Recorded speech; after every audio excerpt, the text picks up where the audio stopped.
Praise the lord. యేసుక్రీస్తు పేరిట అందరికీ ప్రేమపూర్వక వందనాలు తెలియజేసుకుంటూ, ప్రియ సహోదరులారా, ఈ సమయంలో కాసేపు మనందరము దేవుని వాక్యాన్ని ధ్యానించుకుందాం. పరిశుద్ధ గ్రంథంలో నుంచి మత్తయి సువార్త 2వ అధ్యాయము 1వ వచనం నుంచి మనం చదువుకుందాం. రాజైన హేరోదు దినముల యందు యూదయ దేశపు బెత్లెహేములో యేసు పుట్టిన పిమ్మట, ఇదిగో తూర్పు దేశపు జ్ఞానులు యెరూషలేమునకు వచ్చి, యూదుల రాజుగా పుట్టిన వాడెక్కడ ఉన్నాడు? తూర్పు దిక్కున మేము ఆయన నక్షత్రం చూచి ఆయన పూజింపవచ్చితిమని చెప్పారు. హేరోదు రాజు ఈ సంగతి విన్నప్పుడు అతడును అతనితో కూడా యెరూషలేము వారందరూ కలవరపడేది. కాబట్టి రాజు ప్రధాన యాజకులను, ప్రజల్లో నుండి శాస్త్రులను అందరినీ సమకూర్చి క్రీస్తు ఎక్కడ పుట్టినని వారిని అడిగారు. అందుకు వారు యూదయ బెత్లెహేములోనే, ఏదైనగా యూదయ దేశపు బెత్లెహేమ, నీవు యూదా ప్రధానులలో ఎంత మాత్రము అల్పమైన దానవు కావు. ఇజ్రాయేలన్న ప్రజలను పరిపాలించిన అధిపతి నీలో నుండి వచ్చును అని ప్రవక్త ద్వారా రాయబడి ఉన్నదండ్రి. అంతటి హేరోదు ఆ జ్ఞానులు రహస్యంగా పిలిపించి, ఆ నక్షత్రము కనబడిన కాలము వారి చేత పరిష్కారముగా తెలుసుకొని, మీరు వెళ్ళి ఆ శిశువు విషయమై జాగ్రత్తగా విచారించి తెలుసుకొనగానే నేను వచ్చి పూజించున్నట్టు క్షమించండి, ఆయన్ను పూజించున్నట్లు నాకు వర్తమానముడు తెండని వారిని బెత్లెహేమునకు పంపెను. దేవునికి మహిమ కలుగును గాక. ఈ వాక్యము మనందరి వినికిడిలో దేవుడు దీవించి ఆశీర్వదించును గాక. ప్రియ సహోదరులరా, ఈ సమయంలో మనందరము కొన్ని విషయాలు లోతుగా ధ్యానించుకుందాం. పరిశుద్ధాత్ముడు మనందరికీ సహాయం చేయును గాక. మన హృదయములలో వాక్యము స్థిరపడినట్లు ప్రభు మన మనోనేత్రములు వెలిగించును గాక. ఆమేన్. చూడండి, ఇక్కడ గమనిస్తే ఈరోజు మనం ఒక పాఠం నేర్చుకుంటున్నాం. ఒక వ్యక్తిని గురించి ఈరోజు మాట్లాడుకోబోతున్నాం. ఏం నేర్చుకోబోతున్నాము ఈరోజు అంటే, హేరోదు దేవునికి విరోధి.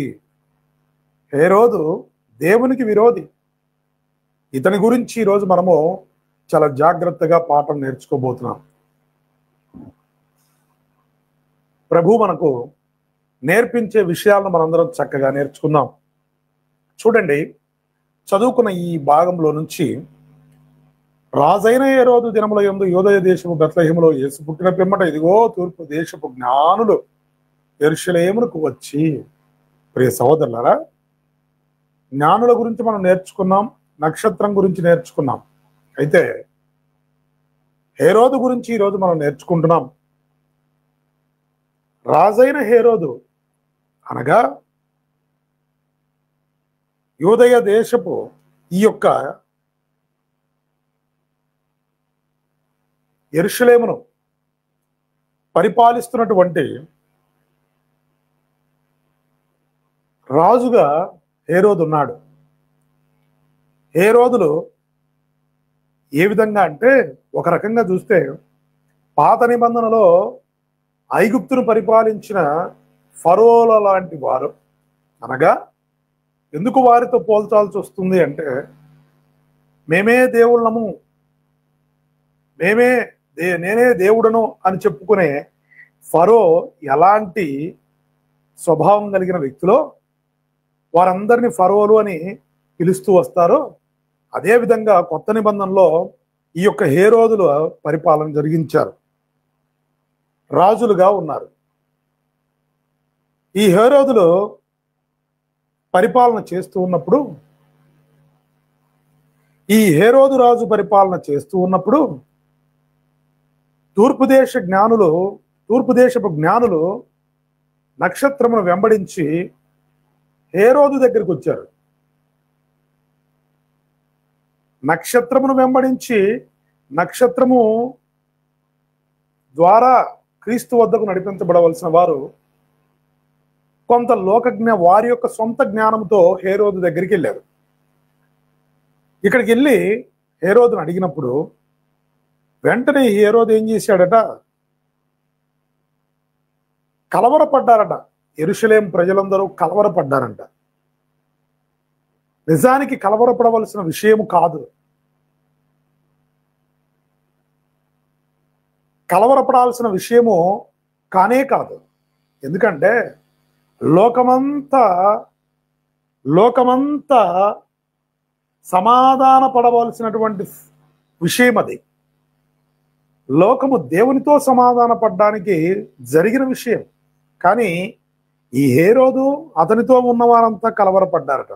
ఎందుకు చూడండి. కాబట్టి రాజు ప్రధాన యాజకులను ప్రజల్లో నుండి శాస్త్రులు అందరినీ సమకూర్చి క్రీస్తు ఎక్కడ పుట్టునని వారిని అడిగాను. చూడండి ప్రియ సహోదరులారా, నిజానికి హేరోదుకు తెలియదా? తెలుసు. లేఖనములు ఎరిగిన వాడే. మరి ఇతనికి ఈ లేఖనములు ఎరిగిన వాడుగా ఉన్నాడు, క్రీస్తు వస్తాడని ఎరిగిన వాడిగా కూడా ఉన్నాడు. అందుకే డైరెక్ట్గా ఒక మాట అంటున్నాడు. వారు తూర్పు దేశ జ్ఞానులు వచ్చి యూదుల రాజుగా పుట్టిన వాడెక్కడ అని అడిగితే ఇతను అంటున్నాడు, క్రీస్తు ఎక్కడ పుట్టును. చూసారా? అంటే హేరోదు జ్ఞానం లేనివడం కాదు. లేఖనముల గురించి జ్ఞానం ఉంది, క్రీస్తు పుడతాడని జ్ఞానం ఉంది, లేఖనముల గురించి అభ్యాసం చేసిన వాడుగా కనపడుతున్నాడు. అయితే ఇక్కడ గమనిస్తే ప్రియ సహోదరులారా, వారందరినీ అడిగినప్పుడు, అందరినీ సమకూర్చి అడిగినప్పుడు వారు చెప్పారు యూదయ బెత్లెహేములోనే అని ప్రవచనం అంతా కూడా చెబుతూ ఉన్నారు. వెంటనే ఈ హేరోదు రాజు ఆ జ్ఞానులను రహస్యంగా పక్కకు తీసుకెళ్ళి చూడండి ఏమంటున్నాడో, పిలిపించి ఆ నక్షత్రం కనబడిన కాలం వారి చేత పరిష్కారంగా తెలుసుకొని మీరు వెళ్ళి ఆ శిశువు విషయమై జాగ్రత్తగా విచారించి తెలుసుకునుడి. నేనును వచ్చి ఆయనను పూజించున్నట్లు నాకు వర్తమానము తెండని. చూసారా? నిజముగా హేరోదు ఆయనను పూజించుటకు సిద్ధంగా ఉన్నాడా? కానే కాదు. వాక్య భాగంలో నుంచి మనం పరిశీలించినట్లయితే హేరోదు తనను తాను ఇక నేను మాత్రమే రాజును, ఇంకొక రాజు ఈ యూదయ దేశంలో లేడు, ఈ యెరూషలేములో నేను మాత్రమే రాజును, ఈ యూదయ సామ్రాజ్యానికి నేను మాత్రమే రాజును, ఇంకా ఏ రాజు ఉండడు, మేము మాత్రమే రాజులం, ఇంకే రాజు ఉండబోడు అని అతనికి ఒక గర్వం ఉంది. కానీ అతను గమనించాల్సింది ఏంటి? ప్రవక్తలు పలికిన ప్రవచనాల ప్రకారము, మరి రాయబడిన లేఖనాల ప్రకారము దేవుడు నిర్ణయించినటువంటి విధి విధానాలను బట్టి దేవుడు నిర్ణయించిన ప్రకారముగా క్రీస్తు రాబోతున్నాడు. అది ఎరిగి కూడా ఇతను ఏమంటున్నాడో తెలుసా? నేనే రాజుని, నేనే ఈ యొక్క రాజు, యెరూషలేం మొత్తానికి కూడా ప్రధానమైనటువంటి వాడిని, ఇంకే రాజు ఉండకూడదు, అలా ఎవ్వరూ నా ముందు ఉండకూడదు అనుకునేంత గర్వం ఇతనిలో ఉంది. అందుకే కలవరపడ్డాడు. ప్రియ సహోదరులారా, ఇజ్రాయెల్లో ఇంకొక వాడుక కూడా ఉంది. మెషియా వస్తే రోమా ఉక్కు కబంధ హస్తాల్లో నుంచి, వారి యొక్క ఆ యొక్క ఇనుప సంఖ్యలలో నుంచి, ఆ యొక్క పరిస్థితుల్లో నుంచి ఇదిగో మెషియా మమ్మల్ని విడుదల చేస్తాడు అనేటువంటి ఒక విధానము ఇజ్రాయెల్లో ఉన్నది, యూదులలో ఉన్నది. ఈ విధంగా ఉన్న ఈ పరిస్థితుల్లో, ఇలాంటి సందర్భంలో ఈ యొక్క హేరోదు అనుకుంటున్నాడు, ఇంకొక రాజు రావడం ఏమిటి? ఇంకొక రాజు వచ్చి ఈ ప్రజలను విడిపిస్తాడా? ఇంకొక రాజు వచ్చి వీళ్ళకు స్వాతంత్రం ఇస్తాడా? చూసారా? ఇంకొక రాజు వచ్చి వీరిని విమోచిస్తాడా? కానే కాదు. మా చేతిలోనే వీరు ఉండాలి, నేనే రాజుగా ఉండాలి, నేనే రాజును, సమస్తము నా చేతిలోనే ఉండాలి అనుకున్నాడు. ఈ యొక్క హేరోదులందరూ కూడా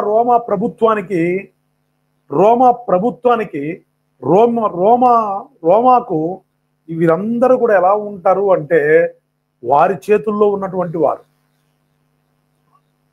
రోమా గవర్నమెంట్కు పూర్తిగా సరెండర్ అయిన వారు. ప్రియ సహోదరులారా,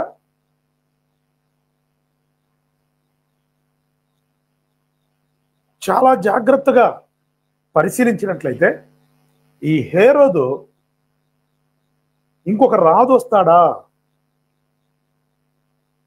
ఇంకొక రాజు వచ్చి వీరందరినీ విడిపిస్తాడా, లేఖనంలో ఉన్న ప్రకారముగా ఇంకొక రాజు వచ్చి వీరిని స్వతంత్రులుగా చేస్తాడా? అలా కుదరదు. నేనే రాజుని, నేనే పరిపాలన జరిగించాలి, నాకంటే అదుకుడు ఎవడూ లేడు అన్న స్థితిలో గర్వించిన వాడుగా కనబడుతూ ఇదిగో సాతాను యొక్క లక్షణాలను పోలి ఉన్నాడు. లోకము, హేరోదు అనగా ఒక లోక సంబంధమైనటువంటి ఒక గుర్తుగా ఉన్నాడు. అధికారము, అహము, గర్వము. ఈ సహోదరులారా, అందుకే హేరోదు కపటముగా ప్రవర్తిస్తూ ఉన్నాడు. జ్ఞానులతో కపటముగా ప్రవర్తించి హృదయంలో చంపాలి అనే ఆలోచన ఉంది. కానీ పైకి మాత్రం మీరు వెళ్ళి వివరాలు కనుక్కొని రండి, నువ్వు వచ్చి పూజించినట్లు నాకు సమాచారం ఇవ్వండి అని ప్రేమతో మాట్లాడుతూ ఉన్నాడు.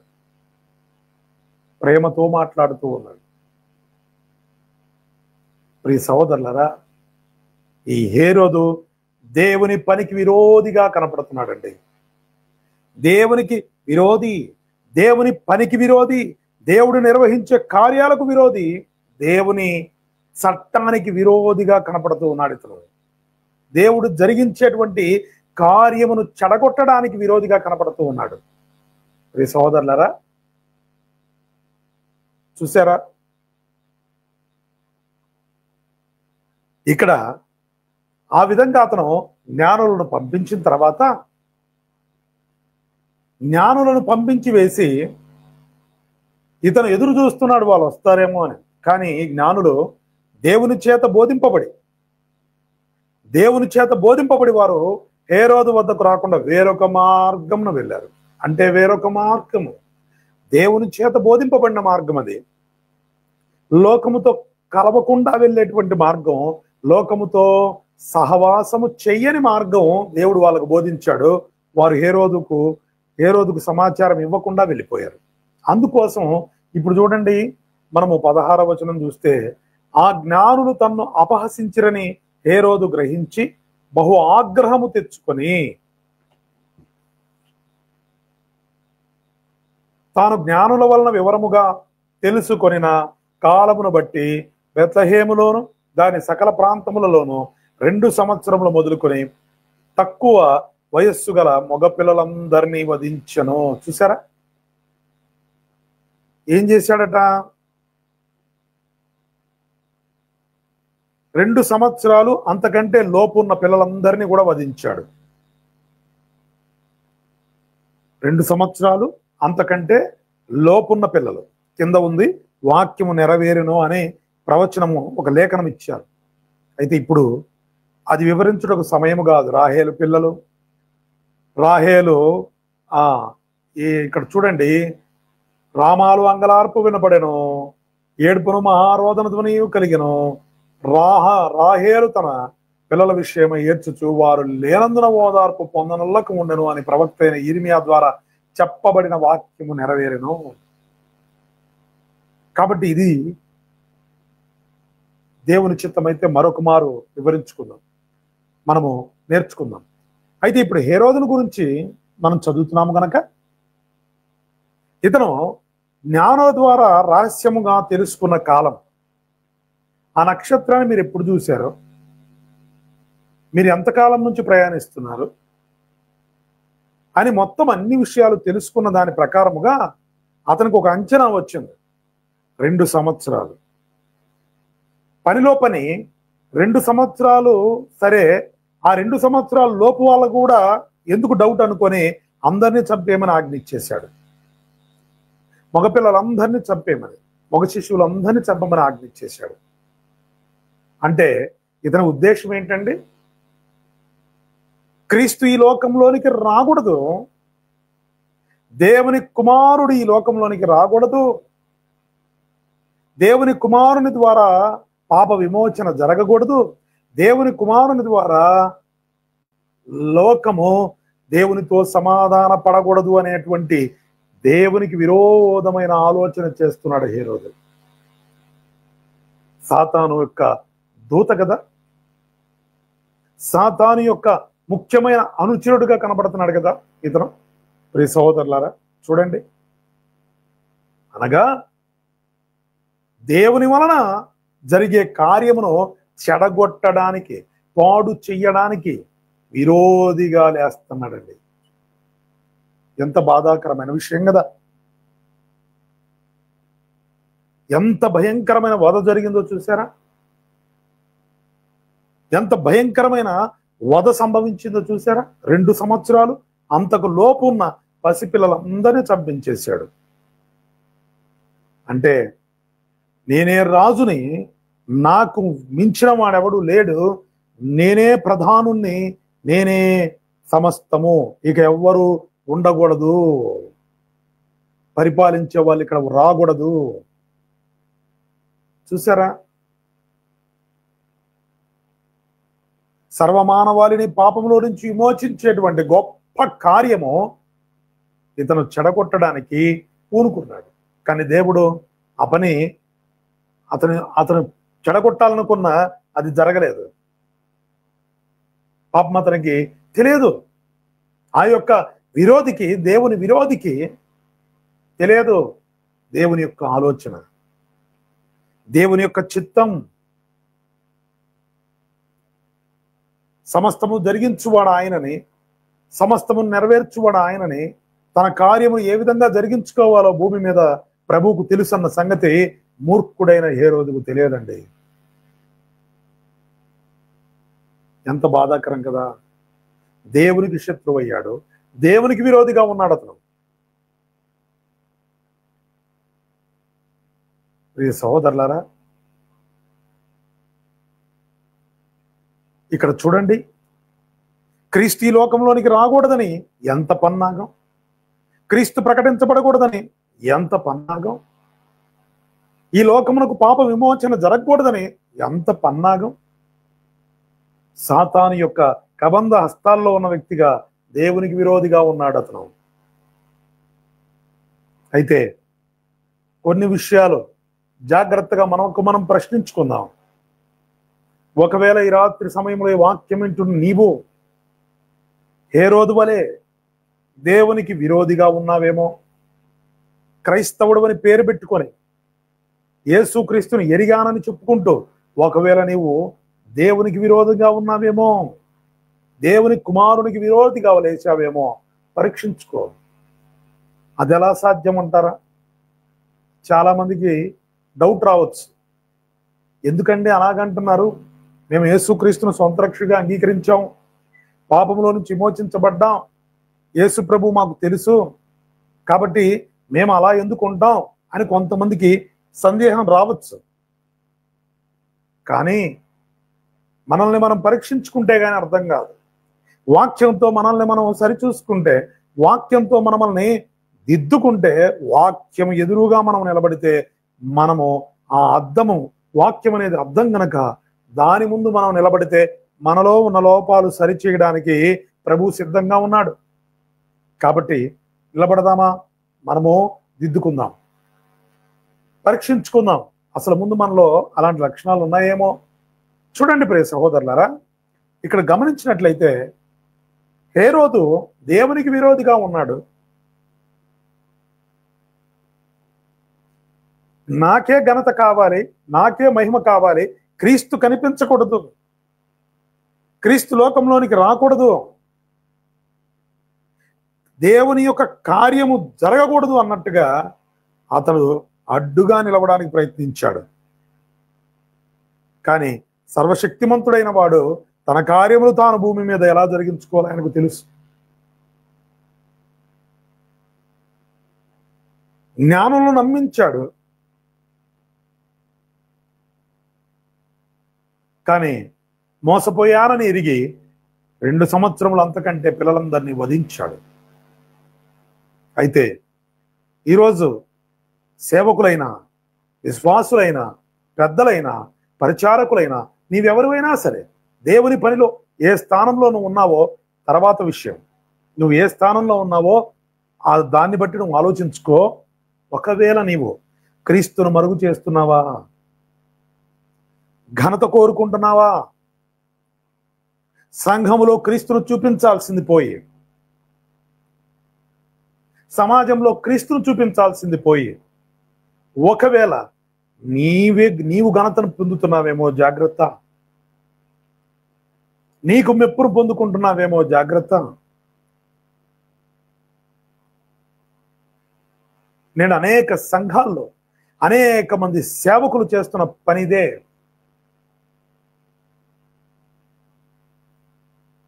క్రీస్తుకు రావాల్సిన ఘనతను మనుషులు పొందుకుంటున్నారు, క్రీస్తుకు రావాల్సిన మహిమను సేవకులు దొంగిలిస్తున్నారు, పరిచారకులు దొంగిలిస్తున్నారు, మ్యూజిక్ మరి వాయించేటువంటి మ్యూజిషియన్లు దొంగిలిస్తూ ఉన్నారు, పెద్దలు దొంగిలిస్తూ ఉన్నారు. యేసుక్రీస్తుని ఎరిగామని చెప్పుకుంటూనే, పాపము నుండి విమోచించబడ్డామని చెప్పుకుంటూనే, రక్షణ పొందామని చెప్పుకుంటూనే, మేము యేసుకు సంబంధించిన వారమని చెప్పుకుంటూనే యేసునే దాచిపెట్టి తాము కనపడడానికి సిద్ధపడిన వారిగా కనపడతా ఉన్నారు. ఇలాంటి వారు దేవునికి విరోధులు. జాగ్రత్త. మరి ఎలా ఉంటారండి? వీళ్ళు ఎలా ఉంటారు ఆలోచన చేయండి ఒకసారి.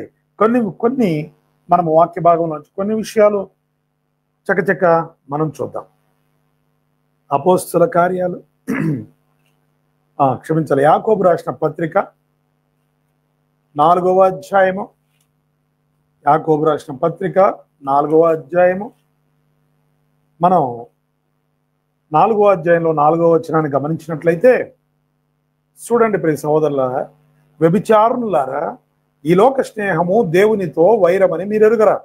కాబట్టి ఎవడు ఈ లోకముతో స్నేహము చేయగోరునో వాడు దేవునికి శత్రువగును. ప్రియ సహోదరులారా, ఎవడు ఈ లోకముతో స్నేహం చేస్తారో దేవునితో విరోధులవుతారు. శత్రుత్వం పెంచుకున్నట్టే. నువ్వు మనిషితో ఒకవేళ శత్రుత్వం ఉంటే దేవుడు న్యాయం చేయిస్తాడు. మనిషికి మధ్య వివాదం ఉంటే దేవుడు న్యాయం చేస్తాడు. ఒకవేళ చట్టాలు న్యాయం చేయొచ్చు, వీళ్ళెవరూ చేయకపోతే దేవుడు న్యాయం చేస్తాడు. కానీ ఏకంగా దేవుడితోనే నువ్వు శత్రుత్వం పెట్టుకుంటే ఇక నీకు న్యాయం తీర్చగలిగేవాడెవడు? అసలు నిన్ను కాపాడగలిగిన వాళ్ళు ఎవరు? ఫస్ట్ హేరోదు లాంటి వాడు అవుతావు నువ్వు కూడా. ఇక్కడ వాక్యం అదే చెబుతూ ఉంది. వ్యభిచారులారా అంటే అర్థం ఏంటి? క్రీస్తుకు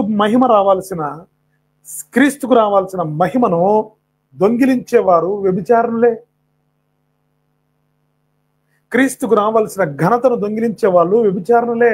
అనగా లోక స్నేహం కోరి, లోక సంబంధమైన మెప్పును కోరడానికి, లోక సంబంధమైన ఘనతను కోరడానికి క్రీస్తును మరుగు చేసే వారందరూ కూడా వ్యభిచారులే.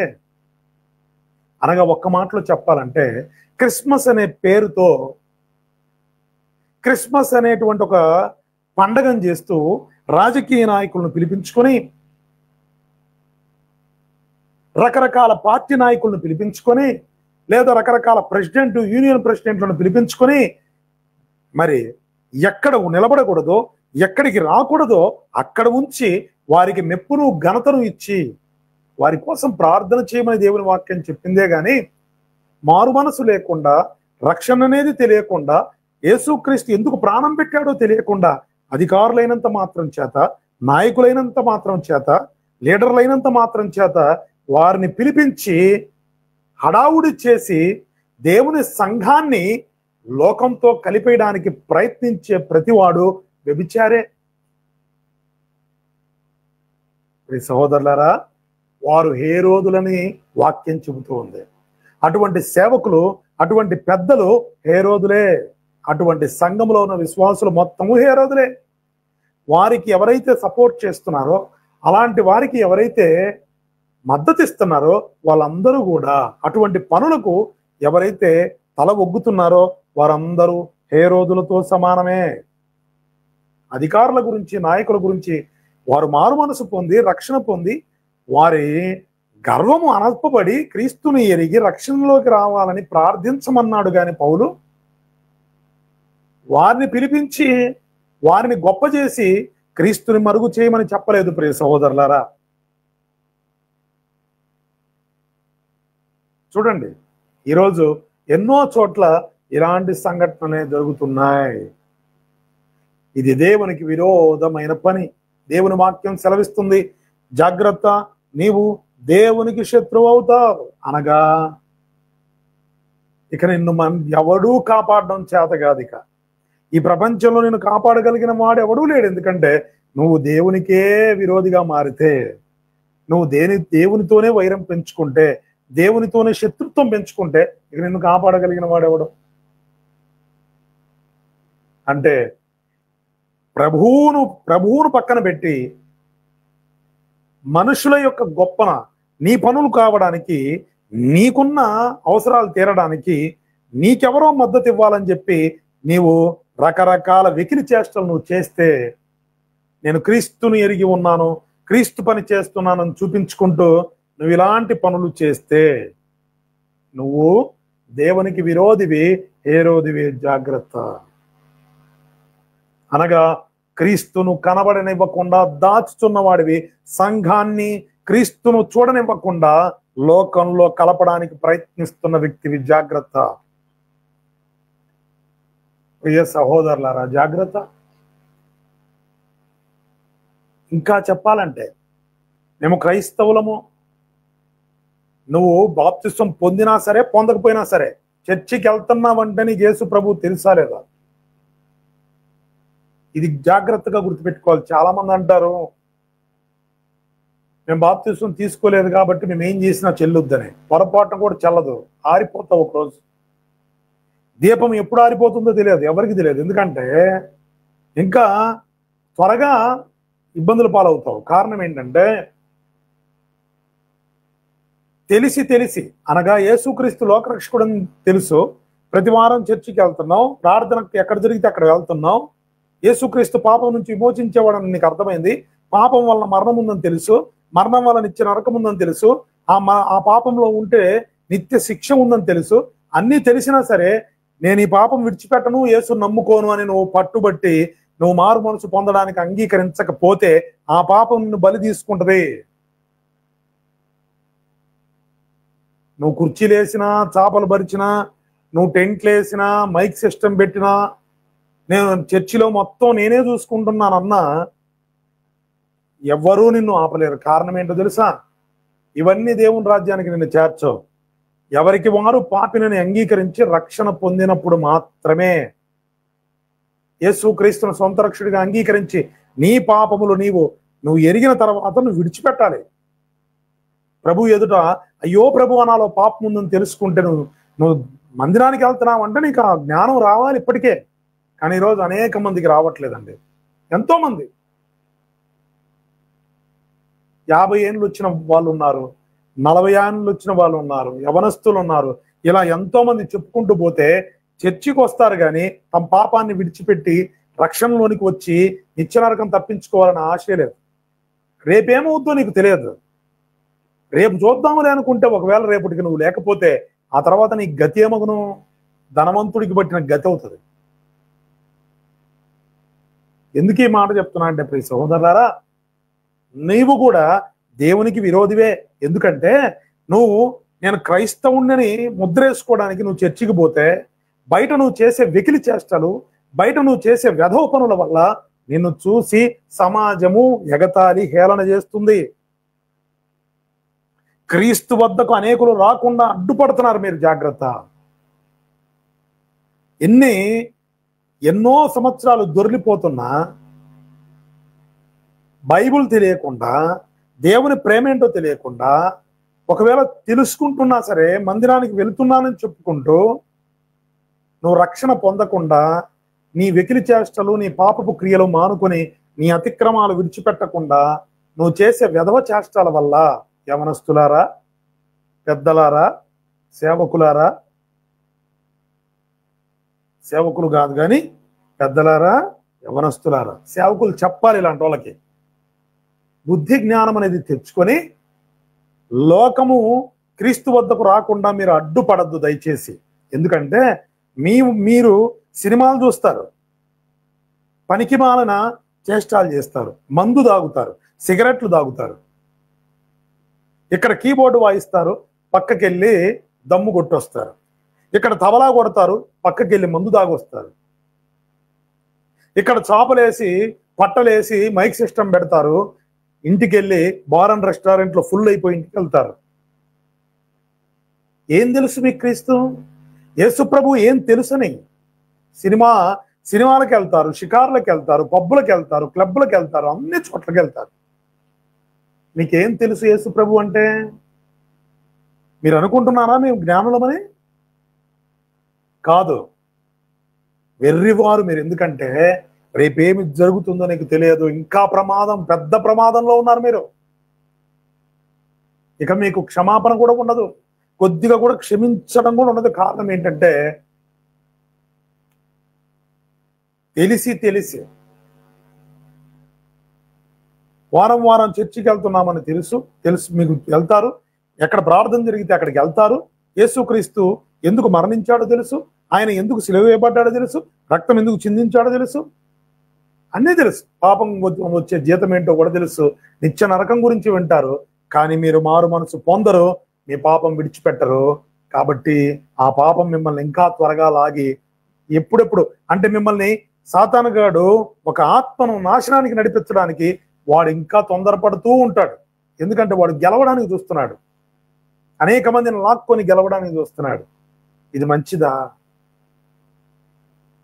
ఇది హేరోదు లక్షణమే కదా. మీ వలన లోకంలో వారు నవ్వుతాలేరా? ఆదివారం చర్చికి వెళ్తారు, వీళ్ళు మళ్ళీ పనికి మాలిన పనులన్నీ చేస్తారు.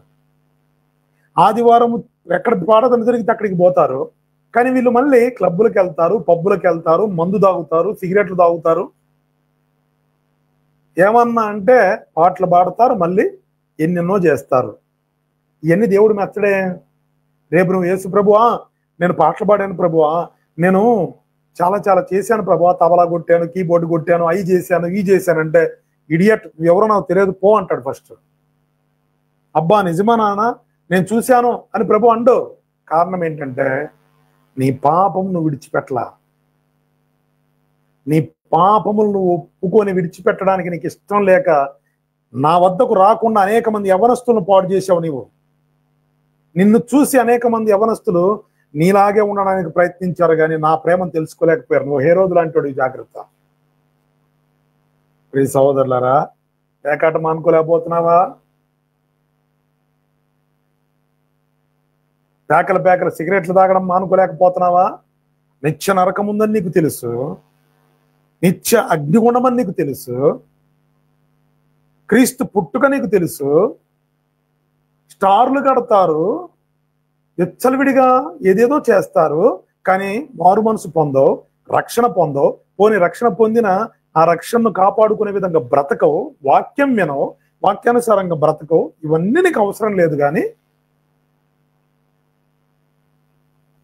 నిత్య నరకం ఉందని తెలిసి కూడా, నువ్వు తెలుసుకొని కూడా, ఒక తండ్రి కొడుకుతో చెప్పాడట, కొడుకుతో ఇంట్లోనే ఉండమని తండ్రి చెబితే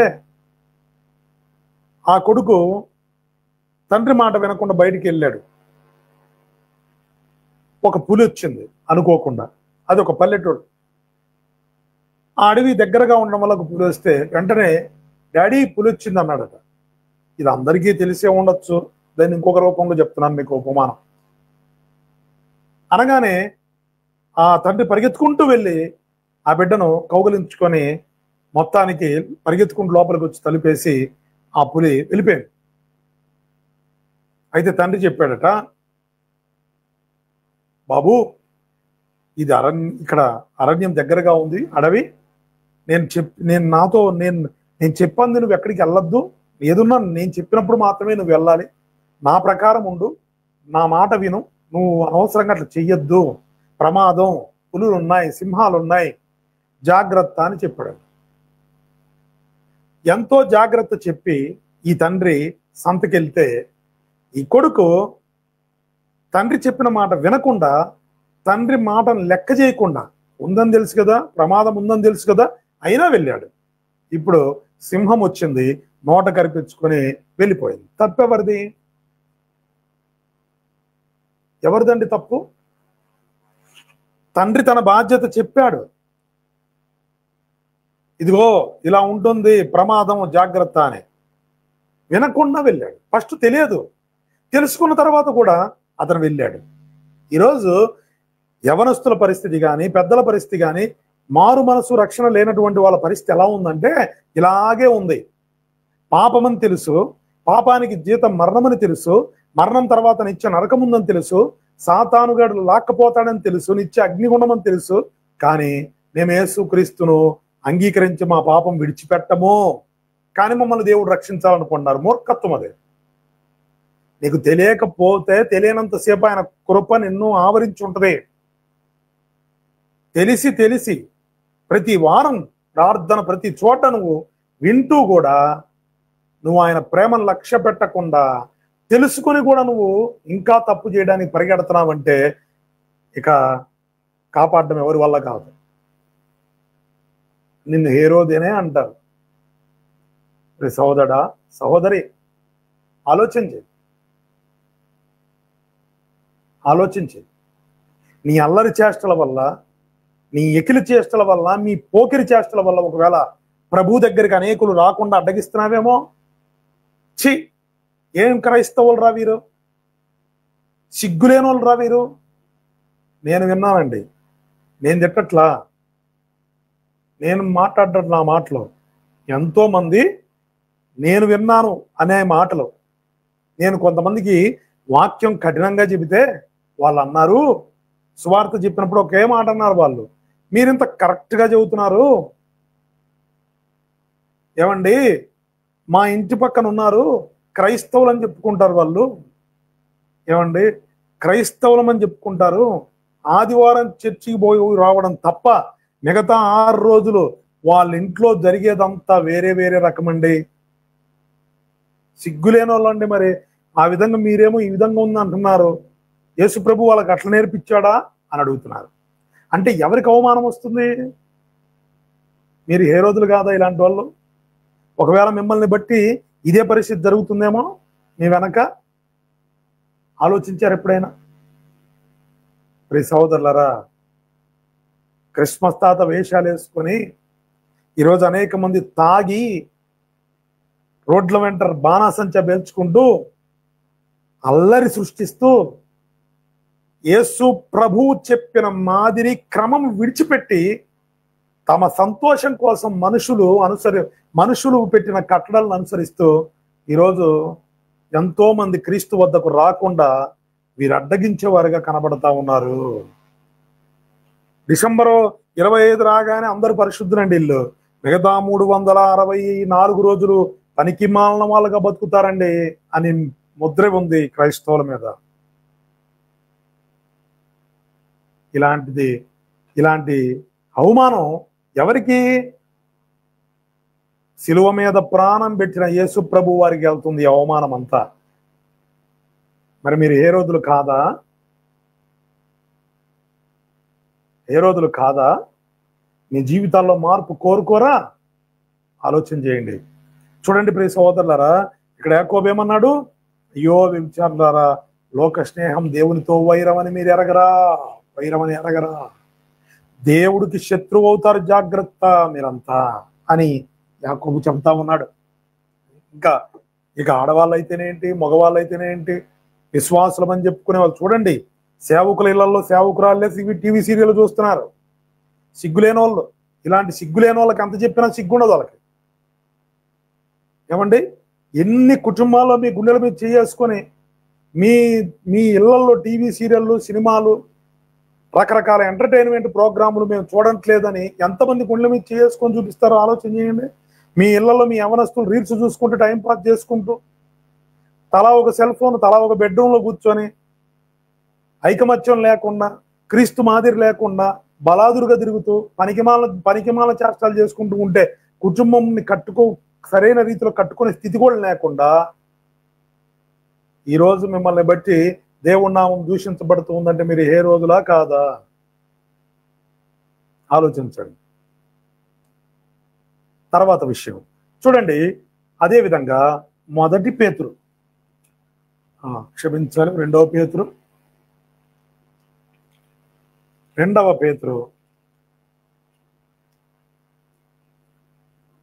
అధ్యాయం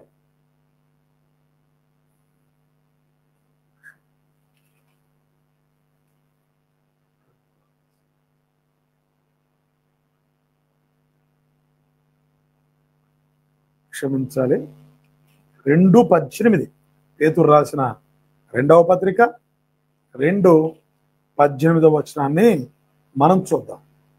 అదేవిధంగా 2వ అధ్యాయము 3వ వచనం, 1 నుంచి 3 వచనాలు కూడా చూద్దాం. చూడండి, మొదటగా 2వ పత్రిక, పేతురు రాసిన 2వ పత్రిక 2వ అధ్యాయము 1 నుంచి 3 వచనాలు.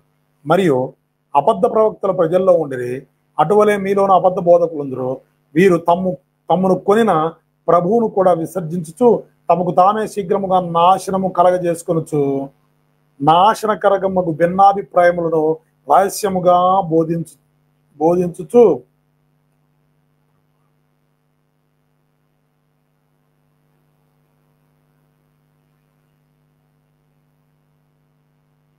బోధించుదురు. మరియు అనేకులు వారి పోకిరి చేష్టలను అనుసరించి నడుతురు. చూసారా? ఇక నెక్స్ట్ ఇంకెవరంట? హేరోదు లాంటి స్వభావం కలిగిన వాళ్ళు. ఈ హేరోదులు ఎవరంట? అబద్ధ ప్రవక్తలు. టచ్ అనేవాళ్ళు, ఖర్చీపులు అమ్ముకునే వాళ్ళు, కొబ్బెన్ను డబ్బాలు అమ్ముకునే వాళ్ళు, వ్యాపార కేంద్రంగా చర్చలను మార్చేవాళ్ళు, అరటిపళ్ళల్లో శక్తి ఉందని చెప్పి అరటిపళ్ళు పంచేవాళ్ళు, అరటిపళ్ళు ఇస్తే పిల్లలు పుడతారని చెప్పేటోళ్ళు, నూనె గుమ్మరించేటోళ్ళు. ఇక ఇలా చెప్పుకుంటూ పోతే ఎక్కడ చూసినా ఎక్కువ శాతం వీళ్ళే కనపడుతూ ఉన్నారు. ఇక్కడ అక్కడ నేను లేదు, కానీ వాళ్ళ గురించి దేవుని వాక్యం ఏమంటుంది? అబద్ధ ప్రవక్తలు ప్రజల్లో ఉండరి, అటువలెనో మీలోనూ అబద్ధ బోధకులుందురు. అయ్యా విశ్వాసులారా, ప్రియ సంగమా, క్రీస్తు రక్తంతో కొనబడ్డానని చెప్పుకుంటూ ఉన్న ఓ సంగమా, దేవుని వాక్యం ఇలా సెలవిస్తూ ఉంది. వీరట తమ్మను కొనిన ప్రభువునే విసర్జించుచు. చూసారా ఎలాగొన్నాడు ఆయన? ఎలాగొన్నాడు యేసు ప్రభు వారు? క్షయమగు వెండి బంగారము చేత కొనలేదు మనల్ని. అక్షయమైనటువంటి ఇదిగో ఆయన ఎంత గొప్ప వెల ఇచ్చి కొన్నాడంటే, మనల్ని కొనడానికి ఆయన ప్రాణత్యాగం చేశాడు. అమూల్యమైన నిర్దోషమైన గొర్రె పిల్ల వంటి రక్తమును చిందించాడండి. అలా కొన్నాడు.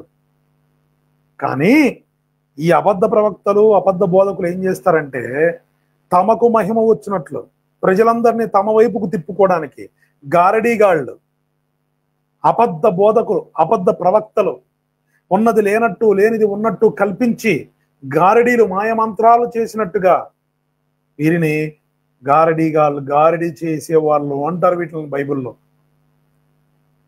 వాక్యములకు భిన్నంగా బోధిస్తూ, వాక్యంలో లేనివి సృష్టిస్తూ, ప్రజలను మైమరపించి, కొంతమంది సంగీతంతో, కొంతమంది రకరకాల వాయిద్యాలతో, కొంతమంది రకరకాల గమ్మత్తులతో ప్రజలను తమ వైపు ఆకట్టుకొని క్రీస్తును కనబడనయ్యకుండా క్రీస్తును మరుగు చేస్తూ హేరోదులాగా ప్రవర్తిస్తున్నారు.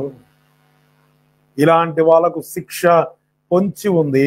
ఇలాంటి వారి మాయలో పడిన వారికి శిక్ష చాలా త్వరగా వస్తుంది. అందుకే హాస్పిటల్ గిరాకీ ఎక్కువైపోయింది. యేసుక్రీస్తుని ఎరిగామని చెప్పుకొని రక్షణ పొందిన విశ్వాసులు కూడా ఈరోజు అనేక మంది నయముగాని రోగాలతో ఏమన్నంటే దేవుడు మమ్మల్ని శోధిస్తున్నాడు. దేవుడు శోధించడో, పరిశోధించి మనల్ని బాగు చేసేవాడు ప్రభు. శోధించేది ఎవరు? యాకోబు రాసిన పత్రికలో ఉంటది, దేవుడు శోధిస్తున్నాడు అనకూడదు. ఎందుకంటే దేవుడు ఎప్పుడు శోధించడు. మీ దురాశ గర్భము ధరించి పాపము కనగా పాపం మరణమును కనును అని వాక్యం సెలవిచ్చినట్టుగా మీ దురాశ మిమ్మల్ని అలా తిప్పుతూ ఉందంతే. క్రీస్తుని విడిచి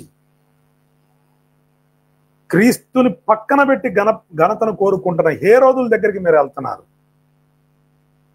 శిరసైన క్రీస్తును పక్కకు పెట్టి శిరస్సుకు హత్తుకోవలసిన శరీరముగా ఉండవలసిన సంఘము ఈరోజు క్రీస్తును విడిచి హేరోదు దగ్గరికి పరిగెడుతున్నారు. ఎవడి హేరోదు? క్రీస్తుకు విరోధి, దేవునికి విరోధి వాడు. ఈరోజు ఇలాంటి అబద్ధ ప్రవక్తలు, టచ్లు, కర్చీపులు, కొబ్బరి నూనె డబ్బాలు, అరటిపళ్ళు, మాయమంత్రాలు, గారడీలు, పొట్టలో నుంచి ఛాతిలోకి, ఛాతిలో నుంచి గొంతులోకి, గొంతులో నుంచి ఆడి మీద గక్కాల్సింది, చిత్ర విచిత్రాలు, అక్కడ దూరంగా నిలబడు, పొట్ట మీద టచ్ అనేది ఇక్కడి నుంచి అనగానే ఎన్ని మాయమంత్రాలు, ఎన్ని గారడీలు. చిన్నప్పుడు మా స్కూల్లో మేము చదువుకునేటప్పుడు మా స్కూల్లోకి కొంతమంది ప్రిన్సిపాల్ పర్మిషన్ తీసుకుని గారడీ చేసేవాళ్ళు. సాయంత్రం పూట స్కూల్ అయిపోయిన తర్వాత 4 నుంచి 5 వరకు అట్లా ఒక 1 అవర్ అట్లా ఈ గారడీలు చేసేవాళ్ళు. ఇలా కళ్ళ ముందు ఇలాగ ఏమీ ఉండదు, అంత మాయ, అంతా కేవలం క్షణాల్లో మనుషుల్ని మభ్యపెట్టడం. కానీ అప్పుడు అర్థం కాలేదు, ఎలా ఎలా ఎలా ఎలా అనుకునేవాళ్ళం.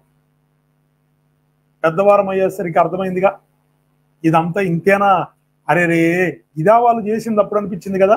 అలాగే మనం కూడా ఆత్మీయతలో పెద్దవారం అవ్వాలి. ఇలాంటి అబద్ధ ప్రవక్తల చేతిలో పడకుండా ఉండాలంటే ఆత్మీయతలో మనం ఎదిగే వారిగా మనం ఉన్నప్పుడు, ఆత్మీయతలో మనము ఒక్కొక్క మెట్టు ఎదుగుతూ ఉన్నప్పుడు, మనం పెద్దవారిగా అవుతున్నప్పుడు, మరుగుజ్జులుగా ఉండకూడదు, పెద్దవారిగా అవుతున్నప్పుడు ఇలాంటి హేరోదుల చేతిలో పడకుండా ఉంటాం. ఇదా జరుగుతుంది అని తెలుస్తుంది. ఎప్పుడు తెలుస్తుంది? ఎవరైతే ఎక్కువ సమయము బైబిల్ని ధ్యానిస్తారో, ఎవరైతే వాక్యానికి విలువిస్తారో, ఎవరైతే ఎక్కువ సమయము దేవుని వాక్యాన్ని చదువుతూ ఉంటారో, ధ్యానిస్తూ ఉంటారో, ఎక్కువ వాక్యాన్ని తింటూ ఉంటారో. ఒక సేవకుడు చెప్పాడంట ఒక విశ్వాసికి, ఏమయ్యా వాక్యాన్ని తినాలయ్యా, జుంటి తేనె ధారల కంటే మధురమైన వాక్యం తినాలి, మనం ఆస్వాదించాలి అన్నాడట. తర్వాత కొంతకాలానికి మరి వాళ్ళ భార్య ఒక బైబిల్ పట్టుకొచ్చి సేవకుని చేతికిచ్చి, అయ్యా ఈ బైబిల్ ఒకసారి చూడండి అన్నదంట. ఏమమ్మా ఏమైంది అంటే, ఒకసారి చూడండి పాస్టర్ గారు అన్నదంట. బైబిల్ ఇలా తెరిచి చూడగానే ప్రకటన గ్రంథం మాత్రమే మిగులుందంట. మిగతా పేజీలు ఎన్ని ఏమయ్యాయి అంటే వాళ్ళ ఆయన పిలిచిందంట. ఈయననే అడగండి అంటే అప్పుడు ఆమెగా అతను చెబుతున్నాడంట, జుంటి తేనె దారుల కంటే మధురమైనది వాక్యం అన్నావు పాస్టర్ గారు, ఆస్వాదించాలి, వాక్యాన్ని తినాలి, భుజించాలి అన్నారు కదా, అందుకోసం ఆదికాండం మొదలుకొని ఇదిగో యూదా రాసిన పత్రిక వరకు నేను అన్ని పేజీలు రోజు తింటూ వచ్చాను. ప్రకటన గ్రంథం దగ్గరికి వచ్చేసరికి ఇదిగో మా భార్య ఉందే చూసేసింది, లేకపోతే ఈ ప్రకటన గ్రంథం కూడా తినేసేవాడిని. ఇలా అర్థమైంది అతనికి. చూసారా, ఇలాంటి మేధావులు కూడా లేకపోలేదు క్రైస్తవ్యంలో. కాబట్టి తినమంటే అలా తినడం కాదు, ధ్యానించాలి, నెమరు వేయాలి. ఒక బిర్యానీ కళ్ళ ముందు ఉంటే దాన్ని ఎంత రుచిగా ఒక్కొక్క ఎముకను ఎంత పిప్పి చేస్తూ దాన్ని ఆస్వాదిస్తూ ఎంతగా ఆనందిస్తారో, వాక్యాన్ని చదువుతున్నప్పుడు కూడా ఆ మాటలు మన హృదయాన్ని అంతగా ఆనందింపజేస్తాయి, మన మనస్సును మారుస్తాయి దేవుని మాటలవి. కాబట్టి ప్రియ సహోదరులారా, ఎప్పుడైతే బైబిల్ చదువుతామో, ఎక్కువగా దేవునితో సహవాసం చేసి వాక్యములో మనం ఉంటామో, అప్పుడు మనకు అర్థమవుతుంది ఈ హేరోదుల దగ్గరికి వెళ్ళకూడదు. ఒకవేళ ఇప్పటికే అలాంటి హేరోదులకు మీరు హేరోదుల దగ్గరికి వెళ్తూ ఉంటే మీ గమ్యము మార్చుకోండి. దేవుని చేత బోధింపబడిన వారై వేరొక మార్గంలోకి రండి, దయచేసి క్రీస్తు మార్గంలోనికి రండి.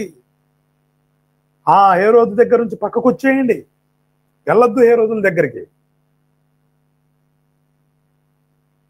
ప్రియ సహోదరులారా, జాగ్రత్త, మోసపోకూడే.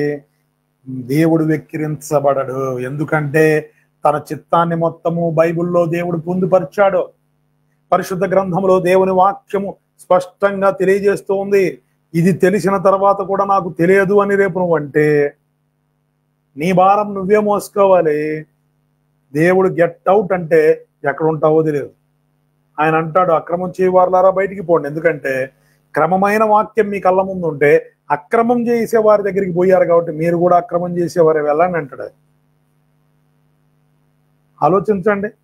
తర్వాత చూడండి, త్వరగా 2వ అధ్యాయం 18వ వచనం చూస్తే ఇక్కడ కూడా ఒకరు కనపడతా ఉన్నారు. అదే 2వ అధ్యాయం 18వ వచనం చూస్తే క్షమించాలి, 1-3 2:18. ఓకే, ఇక్కడ చూడండి, వీరు వ్యర్థమైన డంబపు మాటలు పలుకుచు తామే శరీరానుసారమైన దురాశలు గలవారై తప్పు మార్గమును నడుచువారిలోంచి అప్పుడే తప్పించుకున్న వారిని పోకిరి చేష్టల చేత మరలు గొలుపుచున్నారు.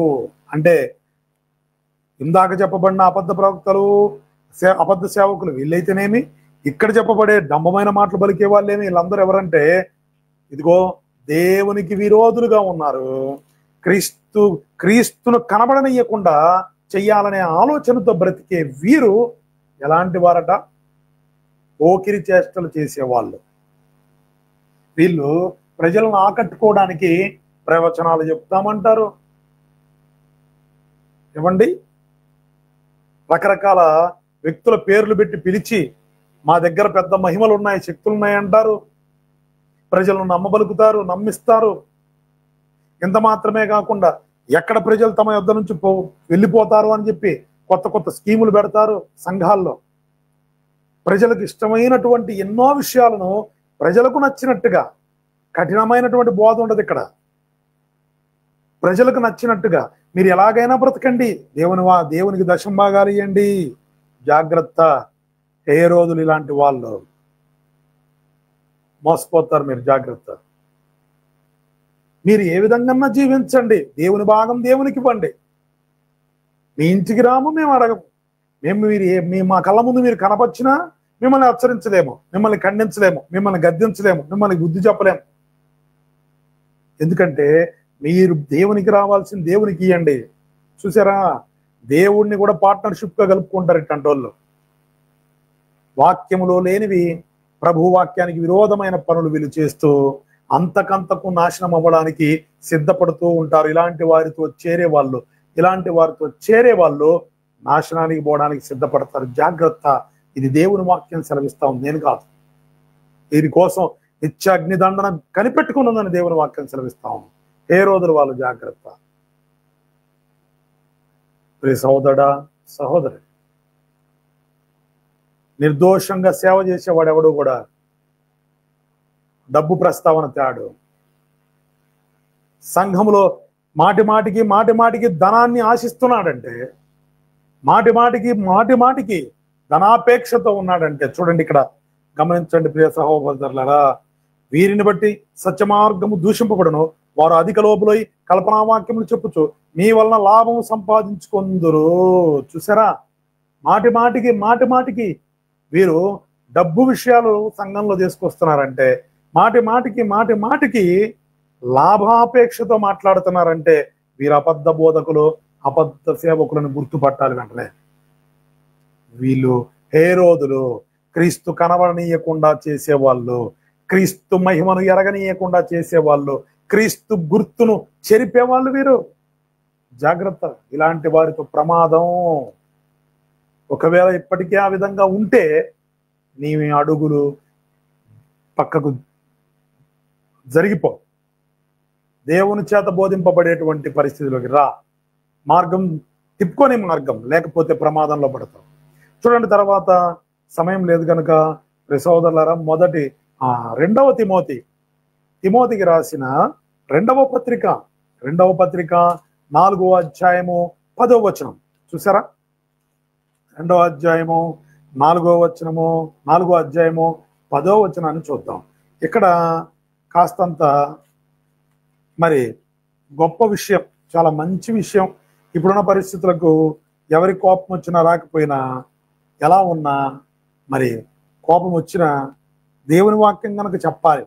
ఎందుకనగా జనులు హితబోధన సహింపక దురద చెవులు గలవారై తమ స్వకీయ దురాశకు అనుకూలమైన బోధకులను తమ కొరకు పోగు చేసుకుని సత్యమునకు చెవినీయక కల్పనా కాళ్ళ వైపు తిరుగు కాలం వచ్చుచున్నది. తిమోతి జాగ్రత్త. ఎలా ఉంటారంట విశ్వాసులు?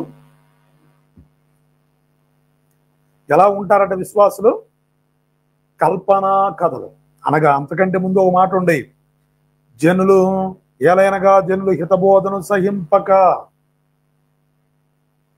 వీళ్ళు ఎలాంటి వాళ్ళంట? వీరే క్రీస్తును వద్దనుకునే స్థితికి వచ్చేసారని అర్థమైపోతుంది. ఈ అంత్య దినాల్లో ఇలాంటి పరిస్థితే కనపడుతుంది. మేము యేసుక్రీస్తు చెప్పినట్టుగా బ్రతకం కానీ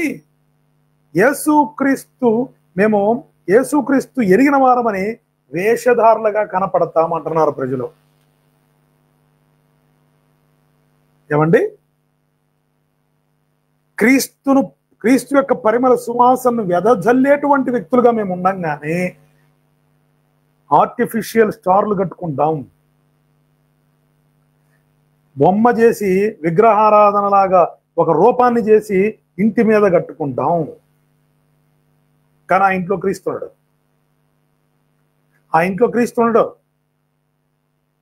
ఎందుకంటే వేషధారణ. ఏమండి, యేసుక్రీస్తు స్వార్థను మేము ప్రకటించం కానీ అల్లరి చేస్తాం. ఈ రక్షింపబడి ఎన్నో సంవత్సరాలైన పక్కింటోడికి కూడా సువార్త చెప్పం కానీ క్రిస్మస్ తాత వేషాలేసి బైబిల్లో లేని క్యారెక్టర్లు మేము రోడ్ల మీద ప్రదర్శిస్తాం. సిగ్గులేని వారయ్యుండి, ఇలాంటి వాళ్ళ గురించి బైబిల్ ఏమంటుందంటే సిగ్గులేని వారయ్యుండి. ఎంత బాధాకరం అండి. ఇప్పుడు బైబిల్ చదువుతున్నప్పుడు మేము ఒకప్పుడు అన్యులం, దేవుణ్ణి ఎరగని ప్రజలం, దేవునికి దూరస్తులుగా ఉన్నాం. ఒకప్పుడు యేసు ప్రభువుని అసహించుకున్నాం. యేసు ప్రభువుని ఎందుకు తెలుసా? క్రైస్తవులమని చెప్పుకుంటూ నీచంగా బతికిన వ్యక్తులను, ఎంతో మందిని, సేవకులను, అలాంటి వాళ్ళని చూసి ఎవర్రా మీరంతా, ఇదేనా మీ యేసు ప్రభు నేర్పించింది? మేము ఒకటే, మీరు ఒకటే, మళ్ళీ మీరు పరిశుద్ధుడు అంటారు, మీ దేవుడు పరిశుద్ధుడు అంటాడని ఎగతాళిగా మాట్లాడిన బ్రతుకులు మావి ఒకప్పుడు.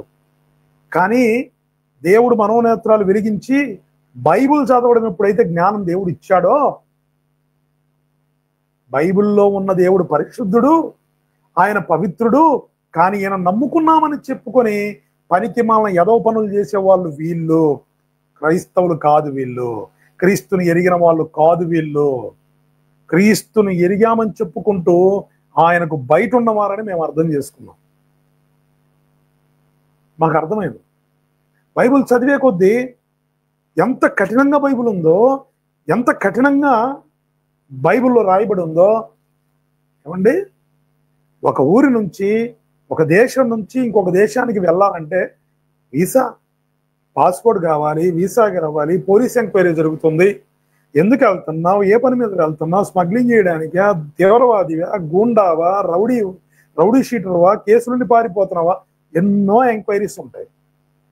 ఒక దేశం నుంచి ఇంకొక దేశానికి ఈ భూమి మీద ప్రయాణం చేయడానికి ఇన్ని ఆంక్షలు ఉన్నాయి. కరెక్ట్ పర్సన్ అయితేనే పంపిస్తారు. మరి ఎటువంటి తారతమ్యము లేదు.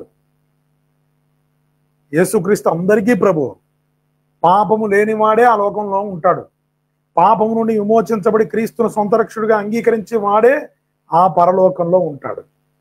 ఎవరైతే పరలోకమందు ఉన్న తండ్రి చిత్తం నెరవేర్చేవాడే, కుమారుని ప్రకారంగా నడుచుకునేవాడే, వాక్యానుసారంగా బ్రతికేవాడే, అపోస్తుల బోధలో నిలిచిన వాడే పరలోకంలో ఉంటాడు. ఇంత తెలిసి స్టార్ కట్టమని లేదు, అపోస్తులు చెప్పలేదు, యేసు పుట్టాడు అని పండగలు చేసుకున్నట్టు ఎక్కడా లేదు, నక్షత్రాలు ఇది ఆకారం చేసి కట్టుకోమని ఎక్కడా లేదు, క్రిస్మస్ ట్రీ అనే ఒక పద్ధతి ఎక్కడా లేదు. దేవుడు అసహించుకునే విషయాలు ఇవన్నీ. క్రిస్మస్ తాత అనే ఒక క్యారెక్టర్ను క్రియేట్ చేసి దాన్ని సేవకులు సపోర్ట్ చేసి మరి తమ చర్చిల్లో జరిగిస్తుంటే, బైబిల్లో లేని ఇన్ని విషయాలు మీరు ఇంత ధైర్యంగా చేస్తున్నారంటే మీరు క్రీస్తును కనిపించకుండా చేయడానికే కదా. మీరు హేరోదులే కదా. లోక సంబంధమైన వారి వలె వారు వేషాలేస్తున్నారు, మీరు వేషాలేస్తున్నారు. వారు చెట్లను పుట్లను ఆరాధిస్తున్నారు, చివరికి క్రీస్తును విడిచి, శిరస్సును విడిచి, శరీరము ఇంత త్వరగా మరొక సువార్తను ఆ సువార్తను నమ్మి వెళ్ళిపోతున్నారంటే మీరు హేరోదులు కారా? లోక మర్యాదను అనుసరిస్తున్నారే. లోకంలో వాళ్ళకు పండగలు ఉన్నాయి, మనకు కూడా పండగ ఎందుకు ఉండకూడదని చెప్పి ఏమండి ఎంజాయ్ చేయడానికి అడ్డంగా ఇటు తిరిగి ఆనందం మరి పండగలు చేసుకోవాలి. మనకు కూడా పండగలు ఉండాలి, మనమేం తక్కువ అని బైబిల్ చెప్పనివి, వాక్యము మెచ్చనివి, వాక్యము అంగీకరించనివి ఇంత ధైర్యంగా చెయ్యడానికి పూనుకుంటున్నారంటే మీరు క్రీస్తు విరోధులు కాదా? రక్షింపబడిన వారు బైబిల్ చదివితే అసహించుకోరు, మిమ్మల్ని చీ అంటారు. కారణం ఏంటి ఆలోచించండి. ఎవరికి కోపం వచ్చినా నష్టం లేదు. అసలు అలాంటి వాళ్ళని సపోర్ట్ చేస్తేనే ఇక అది దేవుని దృష్టిలో బాధాకరమైన విషయం. ఎందుకంటే నేను ఎన్నోసార్లు చెప్తాను, అహరోను మోషేకు నోరై ఉన్నాడు. మోషే చెప్పాల్సిన ప్రతి మాట అహరోను ఫరోతో చెప్పాడు. అనగా మోషేతో పాటుగా అహరోను కూడా దేవుడు ఎంచుకున్నాడు. దేవుడి శక్తిని కన్నులారా చూశాడు అహరోను. అరణ్యంలో జనులు తిరుగుబాటు చేసి ఈ మోషే ఏమయ్యాడో మాకు తెలియదు, మాకు ముందు నచ్చినట్టు దేవతను చేయమంటే అహరోను ఎదురు తిరగారు. అరే ఇడియట్స్, బుద్ధి జ్ఞానం ఉందంటారా? మీకు తెలివి ఉందా? అసలు ఇదేం పద్ధతి? జీవం కలిగిన దేవుణ్ణి విడిచిపెట్టి ఎన్నో అద్భుతాలు 10 అద్భుతాలు చేసి ఇక్కడికి తీసుకొచ్చాడా? ఎన్ని కళ్ళారా చూశాను రా బాబు నేను. నన్ను మీరు దూడం చేయమంటారా? నన్ను ఒక ఆకారాన్ని చేసేయమంటారా? మాకు మాకు మాకు విగ్రహం చేసేయమంటారా? బుద్ధి లేదా అని చెప్పి అహరోను అనలా. మీ చెవులకు ఉన్నవన్నీ ఒలుచుకొని రండి, మీ దగ్గర ఉండే తీసుకురండి అని చెప్పి పొగరుతో ఏమండి చక్కడ పని చేసి దగ్గరుండి నీట్గా రూపాన్ని చేసి వారికి ఎద్దుని చేసి ఇచ్చాడు. ఎందుకు ఆలోచన చేయండి ప్రియ సహోదరులారా. ఈరోజు కూడా అనేక మంది బైబిల్లో లేవని తెలుసు, అపోస్తుల బోధ కాదని తెలుసు, అది మనుష్యుడు పెట్టిన బోధని తెలుసు, ఒక మనుష్యుడు ప్రవేశపెట్టిందని తెలుసు. కానీ రోమన్ క్యాథలిక్ వాళ్ళని అసహించుకుంటాం. కానీ రోమన్ క్యాథలికులు చేస్తున్న ప్రతి పని నేడు క్రైస్తవ్యం చేస్తూ ఉంది. వాళ్ళు చేస్తున్నది విగ్రహారాధన అని మనం అంటే, ఈరోజు క్రైస్తవ్యం చేస్తుంది మొత్తం విగ్రహారాధనే. దేవుణ్ణి విడిచిపెట్టేశారు. దేవునికి విరోధులయ్యారు, హేరోదులుగా మారుతున్నారు. జాగ్రత్త. ఎక్కడి నుంచి వచ్చింది క్రిస్మస్? రోమన్ వాళ్ళ దగ్గర నుంచే కదా. ఏమండి, టోటల్గా దాదాపుగా క్రైస్తవంలోకి వచ్చిన కొత్త ఆచారాలు మొత్తం బైబిల్కి సంబంధం లేని ఆచారాలు, వాక్యానికి వెలుపట ఉన్న ఆచారాలు మొత్తం కూడా రోమన్ క్యాథలిక్ నుంచి సంక్రమించి వచ్చినవే. మొదటి స్థితిలో నుంచి, మొదటి పరిస్థితిలో నుంచి వచ్చినవి ఇవన్నీ. వాక్యాన్ని తమ చేతుల్లోకి తీసుకొని బైబిల్ ఎవరికి అర్థం కాకుండా తారుమారు చేసి తమ కాళ్ళ దగ్గర కూర్చోబెట్టుకొని తాము చెప్పిందే సత్యం అన్నట్టుగా బైబిల్ని మూసేసి బైబిల్ని మరుగు చేయడానికి ప్రయత్నించారే, వారు తీసుకొచ్చిన పద్ధతులు నేడు క్రైస్తవ సమాజం మరలా తిరిగి అదే పరిస్థితిని అనుసరిస్తున్నారంటే ఇంకెంత తెలివిలేని వాళ్ళు. అలాంటి వారికి సపోర్ట్ చేసి ప్రజల మెప్పును కోరడానికి ఇది నిజము అన్నట్టుగా అబద్ధాన్ని నిజంగా, అబద్ధాన్ని సత్యంగా బోధిస్తున్నారే. సేవకులారా, మీకెంత కఠినమైన తీర్పు ఉంటుందో జాగ్రత్త. ఆలోచించండి. డిసెంబర్ 25 రోజున దేవుని చిత్తమైతే చాలా గొప్ప సందేశం దేవుడు ఇచ్చాడు, చెబుతాను. ఖచ్చితంగా అదే రోజు చెప్పాలి ఆ మెసేజ్. సహోదరులారా, ఎంతకు తెగించారు చూడండి ఈరోజు. ఎంత బాధాకరం అండి. ఎలా మనం ఇంత త్వరగా తిరిగిపోతున్నాము చూడండి. ఎలా తిరిగిపోతున్నారు మీరు ఇంత త్వరగా? నేను 2023 వరకు తిరిగిపోయాను. నాకు తెలియదు, బుద్ధి తెచ్చుకున్నాను. బైబిల్ ఇంకాస్త లోతుగా చదవడం ప్రారంభించాను. ప్రభు కన్నులు తెరిచాడు. అయ్యో ప్రభు, నన్ను క్షమించనుకున్నాను. ఇక పొరపాటున కూడా బైబిల్కి విరుద్ధమైనది దేన్ని కూడా నేను పొరపాటున కూడా బైబిల్కి భిన్నమైన దానికి నేను అంగీకరించను అనుకున్నాను. మౌనమైపోయాను. దేవుడు నాకు తెలియజేసిన విషయాలే ఈరోజు మీకు చెబుతూ ఉన్నాను. ఎట్లాంటి ధైర్యం తెచ్చుకుంటారండి? ఎలా ధైర్యం తెచ్చుకుంటారు ఇలాంటి విషయాలకి? ఆలోచించండి. ఇప్పుడు వీళ్ళందరినీ ఏమనాలండి? విశ్వాసులు కోరుకుంటున్నారే, అరణ్యంలో తిరుగుబాటు చేసి, అహరోను మీద తిరుగుబాటు చేసి మాకు చేస్తావా చేయవా అని. ఈరోజు ప్రతి మందిరంలో పాస్టర్లు క్రీస్తుకు లోబడాల్సింది పోయి, క్రీస్తును గణపరచాల్సింది పోయి, మీరు వస్తే వరండి, లేకపోతే మీ ఇష్టం, కానీ భిన్నమైనటివి ఇక్కడ జరగవు అని చెప్పాల్సింది పోయి నక్షత్రాలు తయారు చేపించి కడుతున్నారు. ట్రీలు, చెట్లను తయారు చేపించి పచ్చని చెట్ల కింద వ్యభిచరించుచున్నారని దేవుని వాక్యం చాలా మర్మయుక్తంగా బోధిస్తూ ఉంది, పాత నిబంధన అంతా కూడా. కానీ ఏమాత్రము లెక్క చేయకుండా, నాకు అది చూసినప్పుడల్లా వీడియోలలో కారణం ఏంటి, అసలు ఇది ఏంటి అని నాకు అర్థం కావట్లేదు. ఇంత అసలు ఏంటి ఇట్లా ఉన్నారు వీళ్ళంతా? అసలు ఎక్కడి నుంచి వచ్చింది ఇది? ఆ క్రిస్మస్ తాతను ఇవన్నీ చూస్తూ ఉంటే ఎక్కడి నుంచి వచ్చింది ఇది? ఎక్కడి నుంచి వచ్చాయి? ఏంటిది? ఇంత భయం భక్తి లేకుండా ఎలా? అంత్య దినాల్లో భయం అనేదే ఉండదు. దేవుని భయం. ఎవడికి నచ్చినట్టు వాడు బతుకుతాడు, ఎవడికి నచ్చినట్టు వాడు నడుస్తాడు.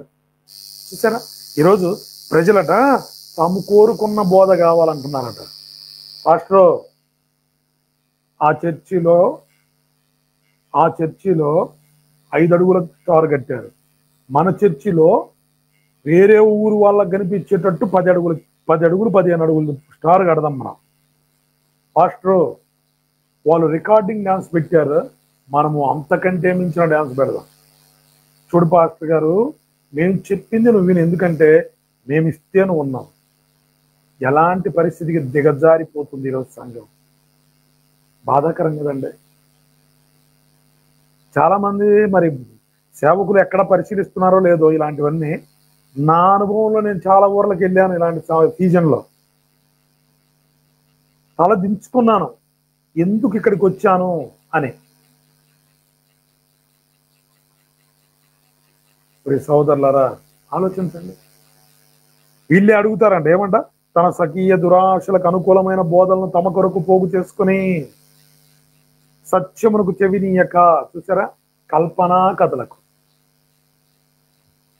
సువార్తను ప్రకటించండి, వాక్యానుసారంగా బ్రతకండి. రక్షణ పొందిన నీవు, నీ చుట్టుపక్కల వాళ్ళందరూ రక్షణ పొందాలని చెప్పి సువార్తను ప్రకటించడం నేర్చుకోండి. వాక్యానుసారంగా బతకండి. ఈ లోకం పైన ఆశలు పెంచుకోమాకండి. ఈ లోక సంబంధమైన వాటి మీద మనసు పారేసుకోమాకండి. లోకానికి వేరవ్వండి.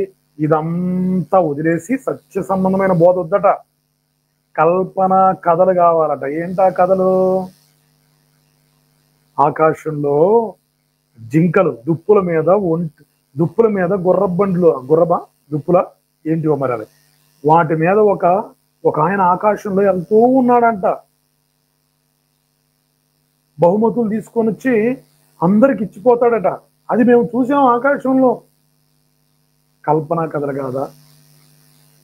యోసేపు మరియమ్మ ఐగుప్తుకు పారిపోతూ ఉంటే వెనక సైనికులు తరుముకుంటూ వెళ్ళారంట. ఇంతలో ఒక గుబురు చెట్టు పక్కన వెనక దాక్కున్నారంట. వెంటనే ఆ సైనికులు వీళ్ళు కనిపించలేదని వెళ్ళిపోయారంట. ఆ చెట్టు చాటును దాక్కున్నారు కాబట్టి ఆ చెట్టే వారిని దాచిపెట్టింది కాబట్టి కాపాడిన చెట్టుగా మేము పూజిస్తున్నాం. ఇది క్రిస్మస్ ట్రీ. ఇది కల్పనా కథ కాదా? నక్షత్రం దారి చూపించింది, ఆ నక్షత్రం మనం కావాలని వాక్యం చెబుతూ ఉంటే కాదు, ఇంటి పైన నక్షత్రం బొమ్మను పెట్టుకొని ఇంటి లోపల మాత్రం మేము పనికి మాలిన బ్రతుకులు బతుకుతాం అంటున్నారు. ఈరోజు మీరు స్టార్ ఇంటి పైన ఒక బొమ్మ చేసుకొని పెట్టుకున్నారు, కానీ మీ బ్రతుకుల్లో మాత్రం వెలుగులేదే. భూమి మీదే కానీ ఆకాశంలో కానీ ఎక్కడా కూడా ఏ రూపము చేసుకునకూడదు. ధైర్యంగా ఇది మనం చెప్పాలి. ఆత్మీయ అర్థాలు తెలుసుకోవాలి తప్ప శరీరానుసారమైన అక్షరానుసారమైన అర్థాలు కాదండి. దయచేసి విశ్వాసులు కోరినట్టు ఒకవేళ నువ్వు సేవ చేస్తుంటే మాత్రం నువ్వు ఏ రోజువే, వాళ్ళు ఏ రోజులే, ఇంకా మీ ఇష్టం. చూడండి, చివరిగా ఒక మాట చెప్పుకొని మనం ముగిద్దాం. 2వ తిమోతికి రాసిన పత్రిక 4వ అధ్యాయము 3వ వచనం, 4వ అధ్యాయం 3వ వచనం చూస్తే, దేమా ఇహలోకమును క్షమించాలి 10వ వచనం, దేమా ఇహలోకమును స్నేహించి నన్ను విడిచి తెస్సలోనికకు వెళ్ళాను. చూసారా ఏమండి, పర్ఫెక్ట్ గా అంత కరెక్ట్ గా ఉంటే పక్కింటి వాళ్ళు కూడా మాతో పలకట్లేదండి. ఇప్పుడు మేమంత పర్ఫెక్ట్ గా యేసు ప్రభువులో అంత ఖచ్చితంగా ఉంటే మరి అంత చపలత్వం పనికిరాదండి. మరి అంత స్ట్రిక్ట్ గా ఉంటే బంధువులు కూడా ఇంటికి రారండి. మీకేం తెలుసు? పండగ చేసుకోవాలి, అందరిని ఆహ్వానించాలి, అందరితో కలిసిపోవాలి, అందరితో అందరితో అందరితో అందరితో దేమా ఇహలోకాన్ని స్నేహించి. చూసారా, ఈరోజు నువ్వు కూడా ఎట్టున్నావు? ఈ శ్రమలు ఎవరికి కావాలండి సార్? ఈ బాధలు ఎవరికి కావాలి బ్రదర్? క్రీస్తుని ఎరిగి ఆ పౌలు గారు చూడండి, కోడా దెబ్బలు తింటున్నాడు. ఏంటో ఆ జైల్లో పెట్టడం ఏంటో, ఆయనతో పాటు నేను జైల్లో ఉండడం ఏంటో, ఆయన కోడా దెబ్బలు తినడం ఏంటో, రాళ్ళ దెబ్బలు తినడం ఏంటో, ఆయన తిట్టడం నన్ను తిట్టడం ఏంటో, ఇదంతా నాకెందుకు బాబు అని దేమా ఇహలోకాన్ని స్నేహించి. చూసారా, ఈ బాధ వద్దు, ఈ ఇబ్బంది వద్దు, నా వాళ్ళతో నేను ప్రశాంతంగా ఉంటాను, నా బంధువులంతా నా ఇంటికి వస్తారు, నా చుట్టాలంతా నా దగ్గర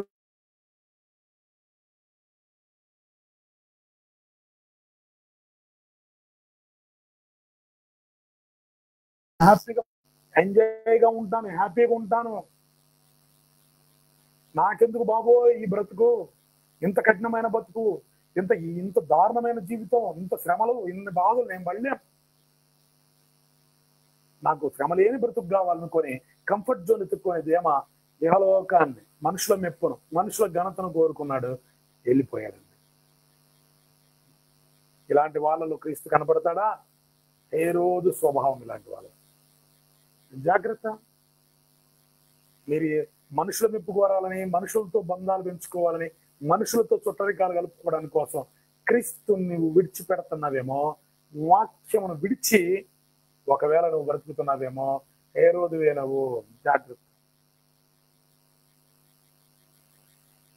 చివరి మాట కొద్దిగా కఠినమైన మాట అయినా మాట్లాడుకుందాం. ఎందుకంటే వాక్యమే మనల్ని మనోనేత్రాలు వెలిగిస్తుంది. చివరిగా కొద్దిగా లెంత్ ఎక్కువైంది, అయినా సహించండి. నాకు తెలిసి చాలా మంది సహోదరులు చెప్పే మాట ఏంటంటే, ఏదో నిమిషము 2 నిమిషాలు అంటే వింటారు బ్రదర్, గంటల గంటలు వాక్యం అంటే ఎవరు వింటారు? నేను వింటాను. ఇప్పటికి కూడా కొంతమంది సహోదరులు నోవా క్రిస్టియన్ మినిస్ట్రీ, తర్వాత ఆలివ్ గ్రీన్ గారికి ఇలాంటి మెసేజ్లు నాకు ఫుల్ మీల్స్ తిన్నట్టు ఉంటాయి. నేను నేర్చుకుంటాను. మనకేమి రాదు. ఇంకా కాస్త లోతుకి వెళ్ళడానికి నాకంటే ముందుగా క్రీస్తులో నడిచేవారు వాళ్ళు. వాళ్ళ అనుభవాలు, వాళ్ళ విధానాలు, వాళ్ళు బోధించే బోధలు కొన్ని అంటే దాదాపు 99% తీసుకుంటాను. కొన్నిసార్లు ఏదన్నా ఒకవేళ వాక్యానికి కొద్దిగా ఎక్కడన్నా అనిపిస్తే మాత్రం కొద్దిగా విన్నట్టుగా, ఎందుకంటే వాళ్ళు ఆ విషయాన్ని కూడా చెప్తారు, గద్దిస్తారు. ఇలాంటి అసలు చెయ్యకూడదని వాళ్ళు ఖండిస్తూనే ఉన్న కొన్ని పరిస్థితులు మరి వేరే విషయం. కానీ ఎక్కడ వాళ్ళు రాజీ పడరు. అలా కొంతమంది వాక్యాలు నేను వింటాను, నాకు ఫుల్ మీల్స్ లాగా ఉంటాయి, నేను నేర్చుకుంటాను, నోట్ చేసుకుంటాను. ఇవన్నీ దేవుని కృపను బట్టి నేను నేర్చుకుంటూ ముందుకు వెళ్తాను. అయితే చాలా మంది నేర్చుకోరు. కారణం ఏంటంటే, మాకంతా తెలుసు, మేము జ్ఞానం అంటారు. వాళ్ళు కూడా ఏ రోజులే, వాళ్ళ వలన కూడా ప్రమాదమే. చూడండి, హెబ్రీయులకు రాసిన పత్రిక 10వ అధ్యాయం. కాబట్టి 1 నిమిషం, 2 నిమిషాలు, 10 నిమిషాల కోసం వాక్యం అనేది ఏం నేర్చుకోలేరు. కాబట్టి క్లుప్తంగా తెలుసుకొని మన జీవితాలను మార్చుకోవడం మంచిది. హెబ్రీయులకు రాసిన పత్రిక 10వ అధ్యాయం 26వ వచనం నుంచి 31 వరకు చూడండి.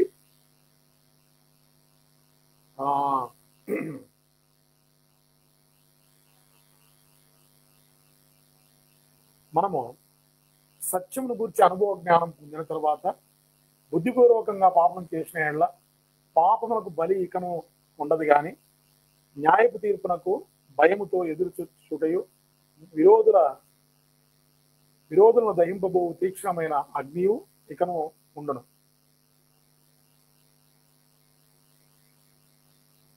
ఎవడైనాను మోషే ధర్మశాస్త్రం నిరాకరించిన యెడల అటు వారిని, అటు 2-3 సాక్షుల మాట మీద కనికరింపకుండా వాని చంపించుదురు. ఇట్లుండగా దేవుని కుమారుని పాదములకు తొక్కి తాను పరిశుద్ధపరచుటకు సాధకమైన నిబంధన రక్తమును అపవిత్రమైనదిగా ఎంచి కృపకు మూలమగు ఆత్మను తిరస్కరించిన వాడు మరి ఎక్కువైన దండనకు పాత్రుగా ఎంచబడని మీకు తోచును. పగ తీర్చుడు నా పని, నేనే ప్రతిఫలమని ఇస్తుననియు మరియు ప్రభువు తన ప్రజలకు తీర్పు తీర్చుననియు చెప్పిన వాణిని ఎరుగుదుము కదా. జీవంగల దేవుని చేతిలో పడుట భయంకరము. ఈ చైనా లైట్లు వచ్చిన తర్వాత, ఈ ఎల్ఈడి చైనా లైట్లు అండి, వీటి దెబ్బకి అంతా బ్లర్ అయిపోతున్నాయి తప్ప చాలా ఇబ్బందికరంగా ఉంది. అందుకోసం కొద్దిగా స్లోగా చదవాల్సి వస్తుంది. చూడండి,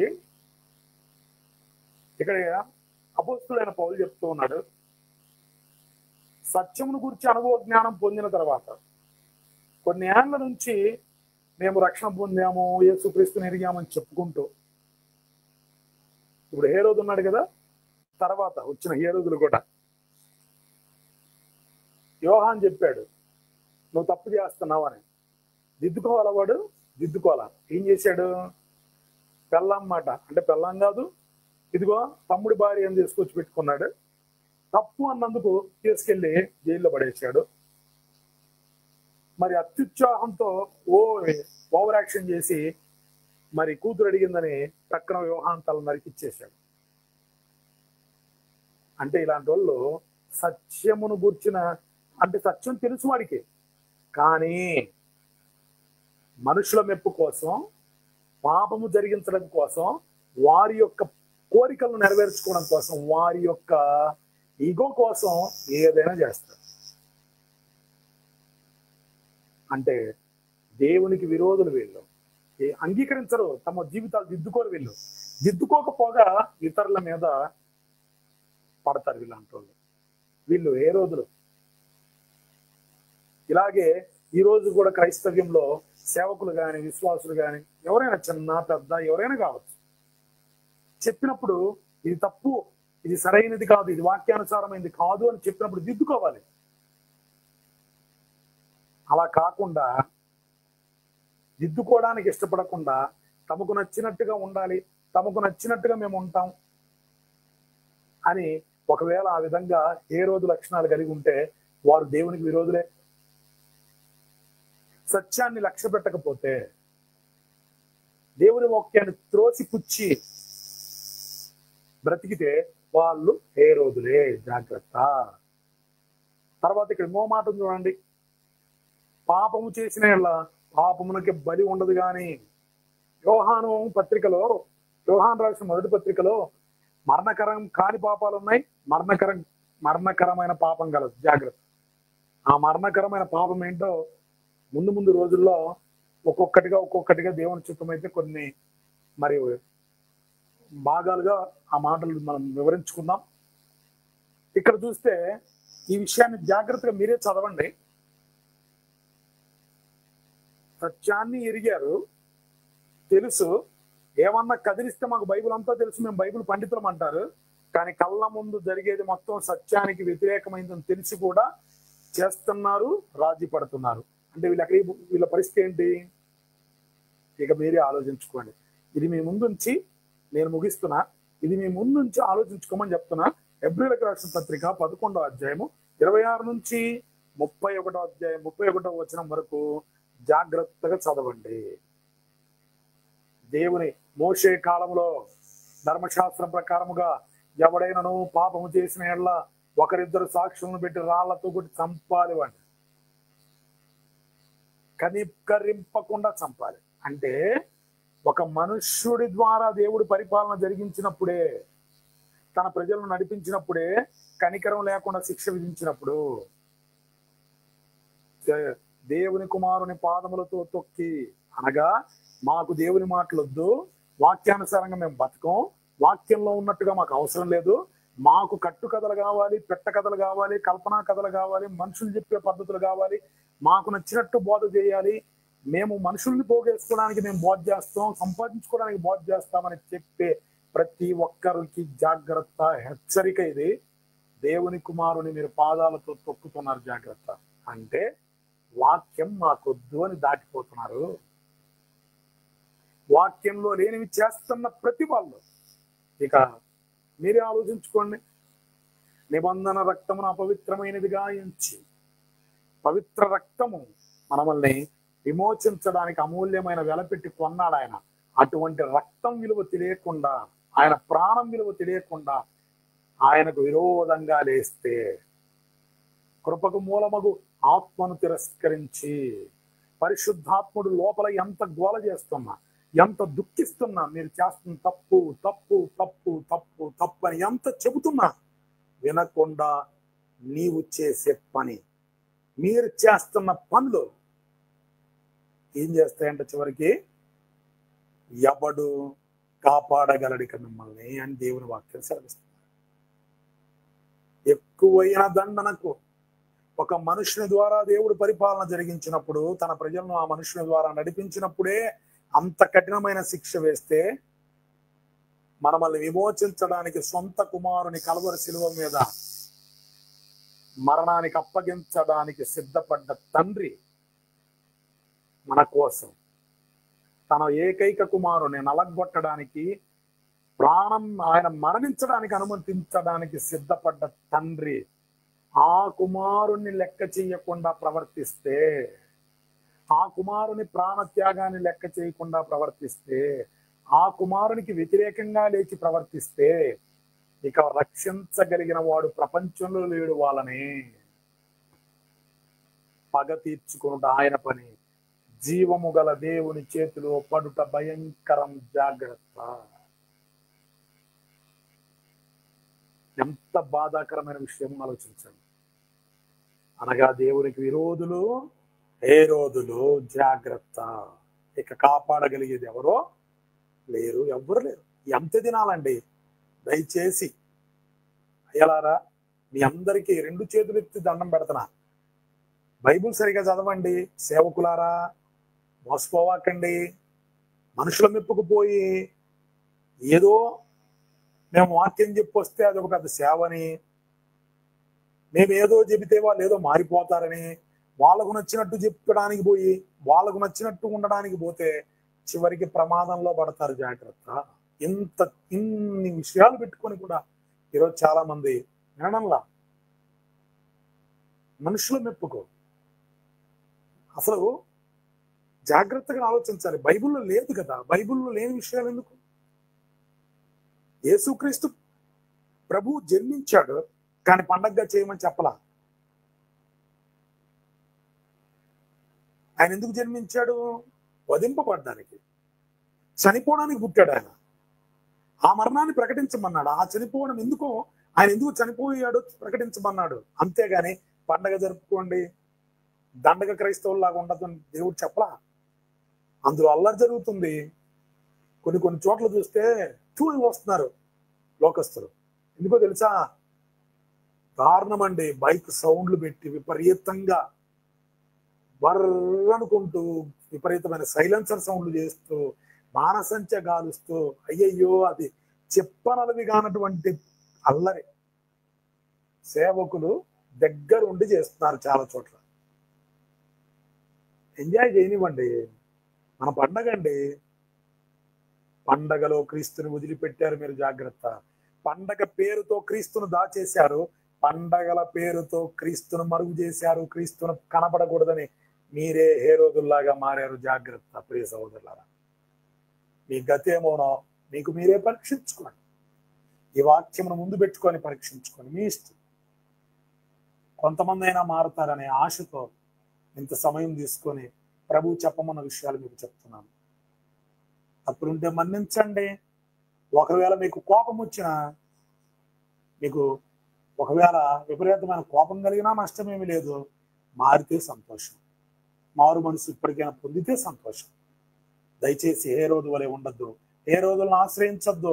ఏ రోజు లక్షణాలను విడిచి ఇప్పటికైనా ఇదిగో క్రీస్తు దగ్గరికి రండి.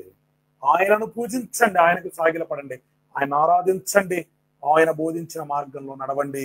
నిత్య జీవాన్ని పొందుకుంటాం. లేదంటే నిత్య నరకము. జాగ్రత్త.